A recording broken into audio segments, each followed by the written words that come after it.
Apple shares $503.74, down a little more than 1%. The stock was around 509 on Friday, so down a little bit. You can see they're down another $6, circling the $500 level. They had some good news over the weekend out of China, but still the pressure is on Apple shares.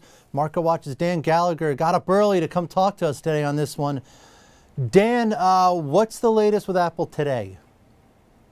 Well, I think, Paul, what we're seeing, we had the statement from them over the weekend about the iPhone sales in China, but that really hasn't stemmed this kind of groundswell among analysts that who think that the iPhone 5 is not going to sell quite as high as expected. Not so much December quarter. The concerns are still, the estimates are still pretty good for December quarter, but going into the next year, there's a lot of estimates that are starting to come down. And we saw a downgrade of Apple on Sunday from Citigroup.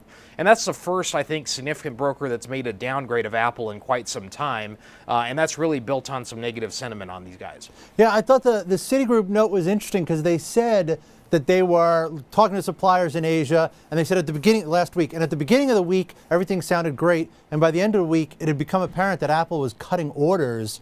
So you're seeing some weakening of demand. Here's sort of the big question, right? Apple has had this field basically to themselves for a while. That is definitely changing. How much is that going to affect them? Well, the iPhone is their most important product by a long shot. It's their biggest single source of revenues, even bigger contributor earnings. So it's a product that they really, that I think the stock really depends on to get right. The iPhone 5 is a very well-reviewed smartphone, but when you consider the fact that there's a lot more competition in smartphones now, Android is doing really well, and a couple analysts have raised the point this morning that Apple may be getting close to a saturation point at the high end where there's not as much growth for them to have because a lot of people at that end already have an iPhone, and those who aren't interested. So they may be starting to hit some limits, maybe some law of large numbers here. And it's, it'll be interesting watching going forward, but, since the iPhone is such a crucial part of the company's, value and business strategy, when estimates start to come down for that device, I think it definitely hurts the stock. Right, and that's an issue. I mean, look, they cleared more than $8 billion last quarter. They make a lot of money. They have a lot of money on the balance sheet. They pay a dividend. This is a wildly profitable company. The question is, though, when you're paying up for the stock, where's the growth?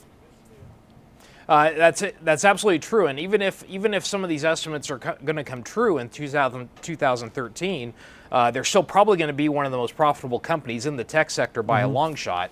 But with Apple, of course, part of it is just a fact of dealing with some very high expectations. They've done so good for so long that the expectations are very high. So when those expectations start to come down to what may be more realistic levels, I think you start to see it weigh out on the stock more so than you see in some other companies. Right. All right, Dan Gallagher, appreciate your getting up early to come talk to us, sir, out in San Francisco.